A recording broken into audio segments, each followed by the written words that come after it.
Mamak Media. Lepak together, share cerita. Hi everyone, welcome to our podcast section brought to you by Mamak Media, where we share real stories.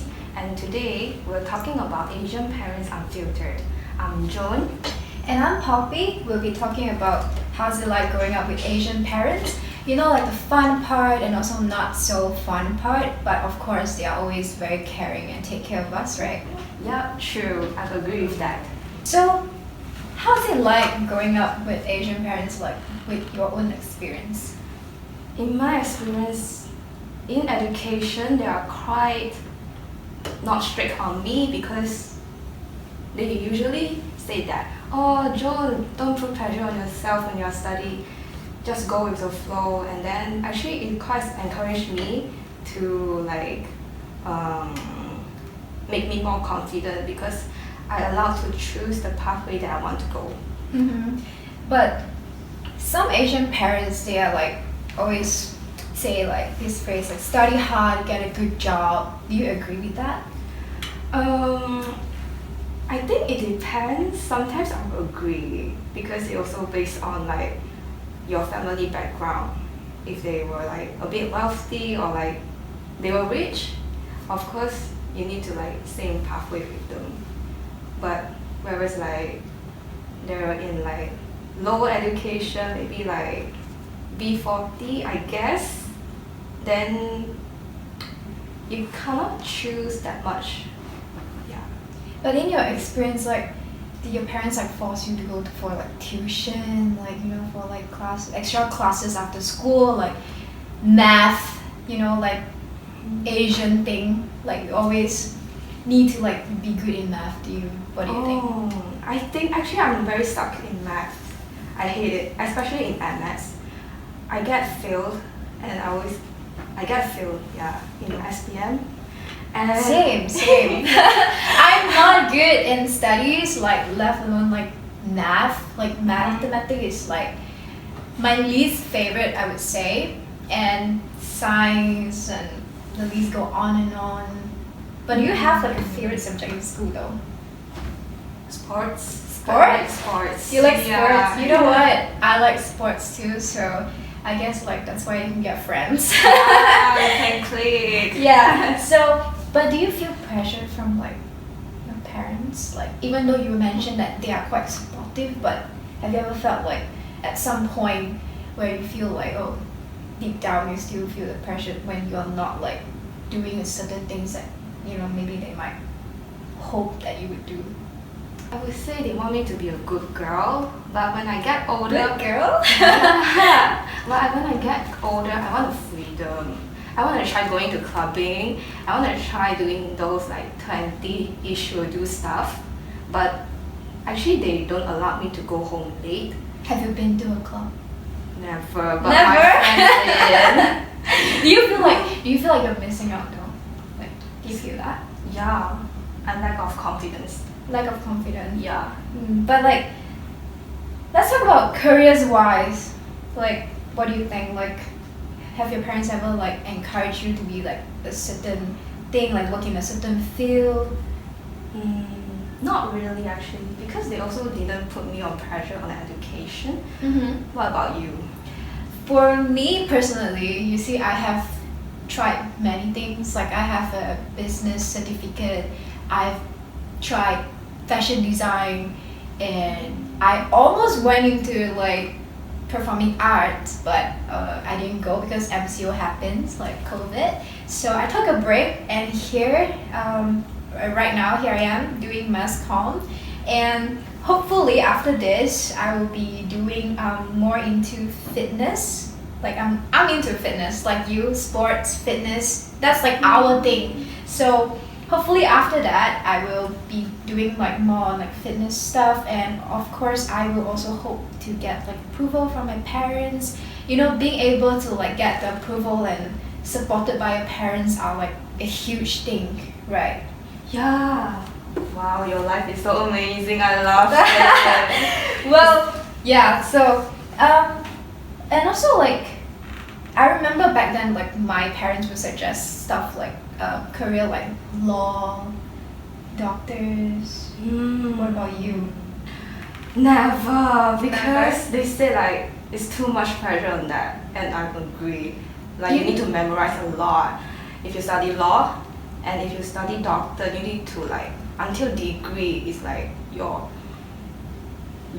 childhood year, like your youth, like basically keep studying, keep studying. I really hate that. Right. But you know what? Sounds like your parents are actually quite on the sporty side of the like Asian parents category, I would say. Ooh, yeah. I got one thing to say is that, you know, there's a studio called Powerhouse, like spin studio. Yeah, heard of it. Yeah, I passed the audition, but my mom, she's quite traditional on this, like she's quite strict on this, that she wanted me to finish my study like until degree, then only allowed to do the things I love. I love sports a lot. So you gotta work really hard to finish your studies early so you can move on to actually doing something you like. Is that right? Yeah, true, but not true too. I will like convince her to let me try. Well, good luck to that. But I'm pretty sure your parents will come around and they will let you do what you love. I think at the end of the day, all parents, they want their kids to be happy. So I think, you know, you will come around and they will come around, and hopefully very soon I will see you in the studio teaching spin.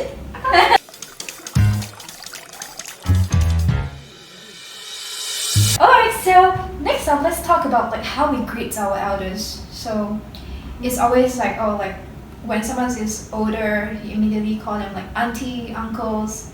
But like, I'm not sure about you, but I usually like going by like my name. Like I have nieces and nephew. I don't like them calling me auntie. Like I'm still so young. Like why are you calling me auntie?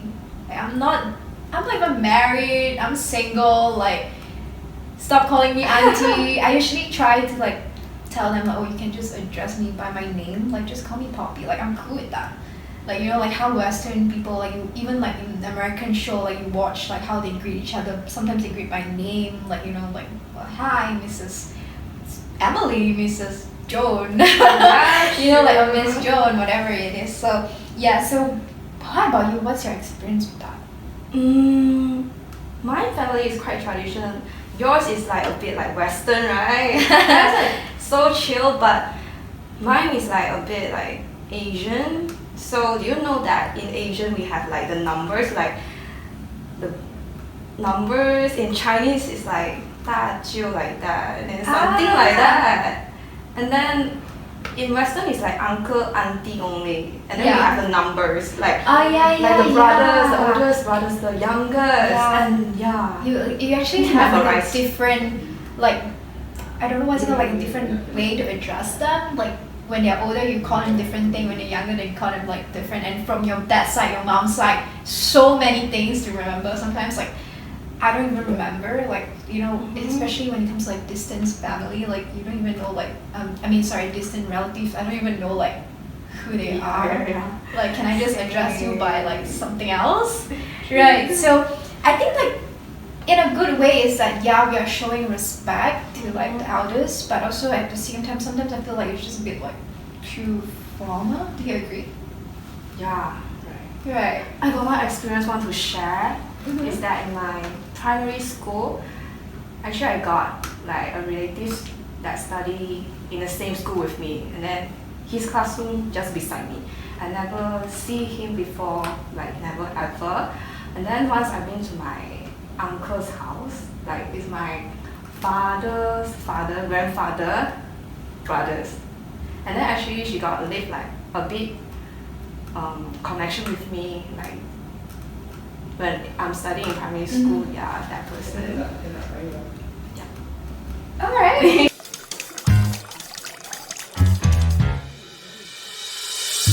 Well, like we talk about like how we address our elders and also like sitting arrangement. Like what do we think of that? Like remember like going dinner, like whatever it is, like some festival, and then we meet up with all our family, and then we have to like wait for the elders to be there first before we can eat. Yeah, in the tradition, like Chinese New Year. Yeah.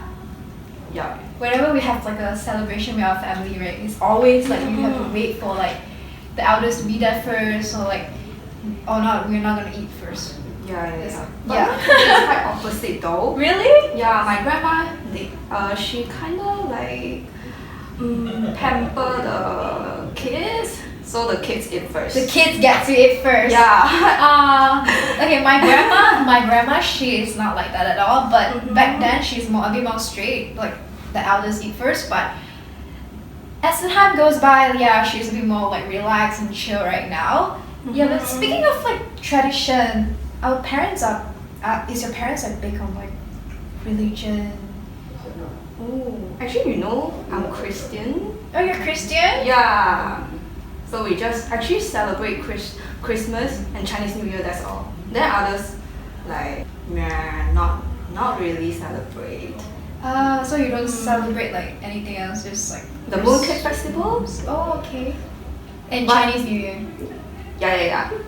Okay, I see. So see, I am not a very cultured person because like I'm not big in religion as well. Like my mom is Buddhist, but I am actually a free thinker. I have not decided what I want to be yet, and my mom, thankfully, my relative they're a bit more like they're Buddhist, like they pray and stuff. But my mom, she's like a bit more chill. Back then I remember telling her like, oh, I wanna be a Christian when I grow up, and then she was like, yeah, go like be a Christian. Like I actually studied in a Christian school back then for like a while, and I studied Bible. I studied Bible, so I literally had to take like exam for Bible subject.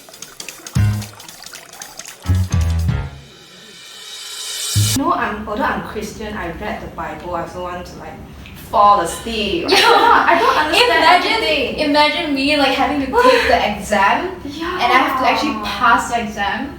Yeah. So, by the way, yeah. So I remember telling her that like I wanted to be like a Christian, and obviously I'm not a Christian yet. I've been to church. I still go to church sometimes, not regularly though.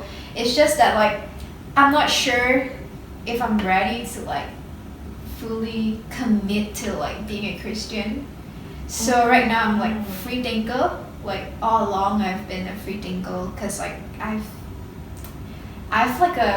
indecisive. I have not been able to decide what I really want to be yet.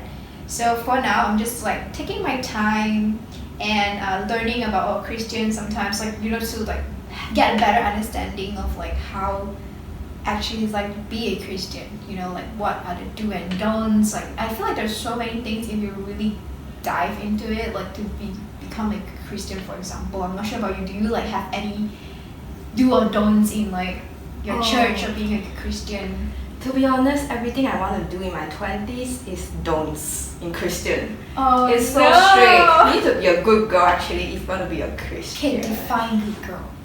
Define good girl is like you need to respect your parents. Like you cannot argue with them. You cannot say no, but you can discuss, but cannot angry with them. And like if they say like, oh, especially cannot go home late, cannot go clubbing, cannot like smoke, or like you need to Wait, study. do you lah. smoke? Do you smoke? No. No, not at all. Actually, I don't like it. Okay, that's a good thing, like a health thing. I think it's a good thing that you don't smoke. But like nowadays, like so many people smoking, vaping, and all that, right? So keep that. Keep that. Don't smoke. Don't start. Oh, hobby. Actually, I got a question to ask you. That you said you've been to church, right? Yeah. Do you have anything like the church people that influence you? Maybe like the worship song, because they always like, I don't know, is that dancing when you're doing the worship, or is like just clapping your hand?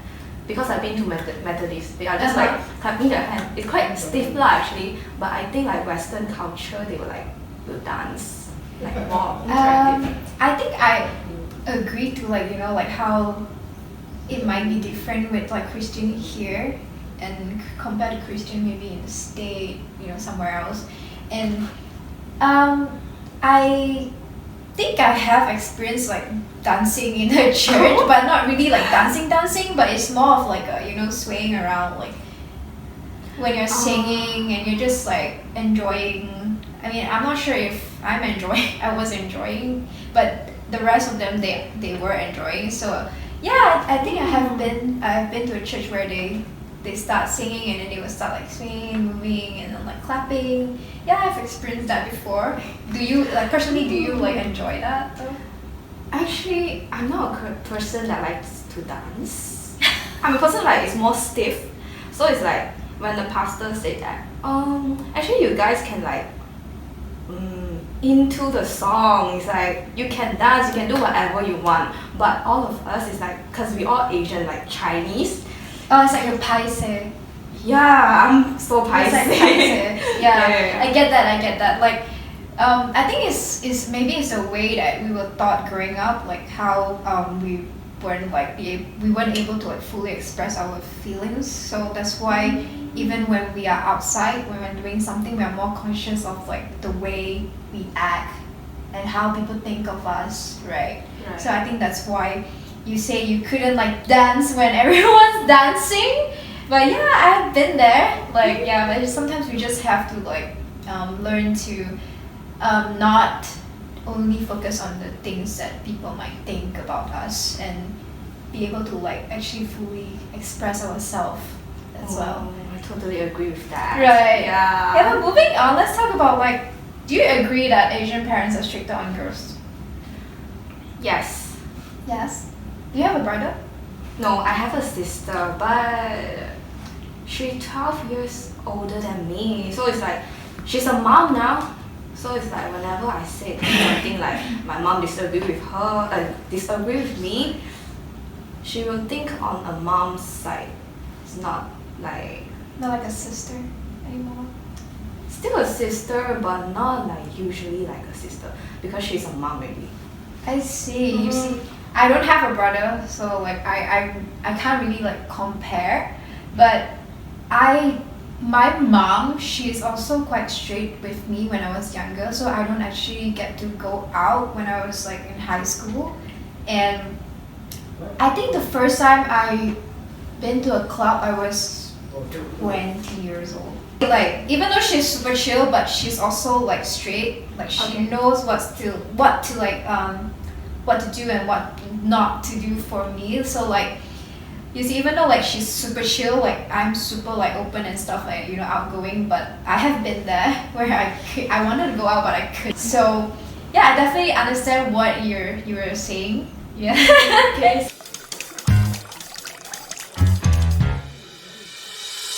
See, my feature is like so exciting. Can you tell me more about club? More about club. Yeah. The thing about club is that, you know, I'm actually quite done with it and I'm sick of it already. Like I've been there and I feel like everyone needs to like experience that clubbing phase for a short while, at least. But once you move past that, you go through that phase and then you will realize that clubbing is just nothing so cool about it that you're not really missing out much. But once in a while you do need to go and you know, have fun and enjoy yourself, then that I totally agree. But trust me, you're not really missing out much on that. Yeah, so let's move on to our last topic actually, communication. Okay, communicating with Asian parents can be tacky, especially when it comes to more serious topic like mental health or like therapy. So have you been to a therapy? No, but I want to. But my mom actually don't encourage me to go to therapy. Why not? Because, you know, right, Asian, a bit like paiseh lah, if your child been through therapy, I think. Because I used to work in a place and then I tell the person that, oh, actually I'm gonna try therapy. Because like, you know, the emotions, if you tell your parents, they will say like, it's okay, it's fine. Maybe just like the moment you're having now, it will pass like that. Yeah, I think it's the mindset where you think that if you need therapy means you're like mental. You get what I mean, right? Yeah, so it's like I think that's why like it's harder for them to like accept like that going to therapy is actually pretty normal. It's more on like a checkup on yourself. It's like how you do like body checkup yearly or whatever. Therapy is the same thing, right? So I think that's why like Asian parents didn't get that concept in the beginning, but I feel like they are actually slowly getting there. Right? Do you agree with that? Oh yeah, I agree. I personally have been to therapy and I'm still going therapy on and off. Like it's like a checkup on my mental health as well. And back then my mom didn't like it as well. She didn't like the idea of like going therapy because she thinks that, oh, if you're going therapy means you're mental. But I'm not mental. I just need someone to talk to. I just need someone to like to explain how I'm feeling and like, just to, feel better about myself and like also listen to like different opinions and also like they actually guide you, like tell you like, oh, why you're feeling this way. They actually explain to you very well. So do try therapy sometimes if you get the chance to, and I can actually give you a suggestion. The place that I go to, she's really good. Okay. All right.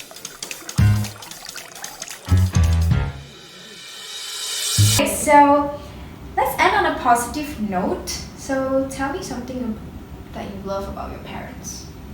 I love about the support in my sports, and they don't put me much pressure, which is I love the most because I can go in the creative side. Like now I'm studying in mass comm, not studying like doctor or like economy or lawyer. Yeah. And not to mention that Asian parents, they cook really well, right? I think most of them at least, they cook really well. Do you agree with that? In terms of Like the food that they cook, like there's nothing tastes better than like a comfort food from your Asian mom. I agree with that. I agree. Right. So, so I think it's about time we're gonna end our podcast. So thank you so much guys for listening to us talking about like Asian parents and our experiences. Is there one last thing that you would like to say? Please be good to your parents. Please be good to your parents.